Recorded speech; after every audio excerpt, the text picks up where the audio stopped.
Mix by Sandeep संवरिया।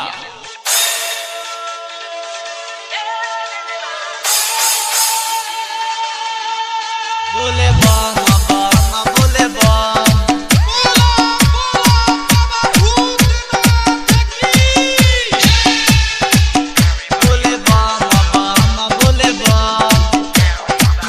नेहावा तो घर से निकलल रे कजली तो कांवर लेके चलल रे। बोले बम बोले बम बोले बम नेहावा तो घर से निकलल रे कजली तो कांवर लेके चलल रे। बोले बम बोले बम बोले बम बोले बम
digital recording studio Bettiah road Mishrauli चौक।